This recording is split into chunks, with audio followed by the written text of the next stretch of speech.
തൃശൂരിൽ അവധി കിട്ടാത്തതിനെ തുടർന്ന് പോലീസുകാരൻ ആത്മഹത്യയ്ക്ക് ശ്രമിച്ചു.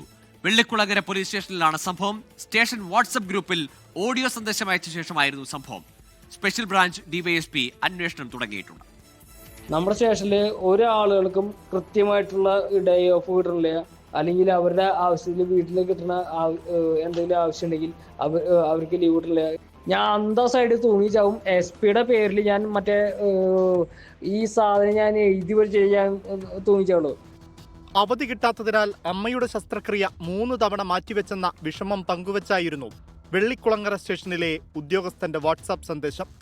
സ്റ്റേഷനിലെ ആൾക്ഷാമം പരിഹരിക്കാൻ റൂറൽ SP-ക്ക് താല്പര്യമില്ലെന്നും ആവശ്യമുള്ള പണം പിരിച്ചു നൽകാത്തതിനാൽ ആണോ ഇതെന്നും ഉന്നയിച്ചായിരുന്നു സന്ദേശം.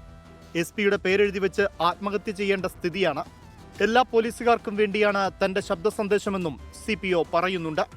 ആത്മഹത്യാ ശ്രമത്തിനിടെ ഫാൻ പൊട്ടി വീണതോടെ പരുക്കേറ്റ ഉദ്യോഗസ്ഥൻ ചികിത്സയിലാണ്. മുഖത്ത് 17 തുന്നലുകളുണ്ട്. ശബ്ദ സന്ദേശത്തിലെ ആരോപണങ്ങൾ റൂറൽ SP PB കൃഷ്ണകുമാർ നിഷേധിച്ചു. അവധി അനുവദിക്കുന്നത് CI ആണ്. ആവശ്യത്തിനുള്ള ഉദ്യോഗസ്ഥർ പോലീസ് സ്റ്റേഷനിൽ ഉണ്ടെന്നും ഇവർക്ക് ജോലികൾ വീതം വെച്ച് നൽകിയിട്ടുള്ളതായും റൂറൽ SP വ്യക്തമാക്കി. ആത്മഹത്യാശ്രമം വാർത്തയായതോടെ വിശദമായ അന്വേഷണത്തിന് ശേഷം തുടർ നടപടികൾ സ്വീകരിക്കാനാണ് തീരുമാനം. 24 തൃശൂർ. ലോകത്തെവിടെയായാലും ഏത് സമയത്തും 24 വാർത്തകളും ഓഗ്മെന്റഡ് റിയാലിറ്റി പാക്കേജുകളും എക്സ്പ്ലെയിനറുകളും വിശദമായി കാണാൻ ഞങ്ങളുടെ YouTube ചാനൽ നിങ്ങൾക്ക് സബ്സ്ക്രൈബ് ചെയ്യാം.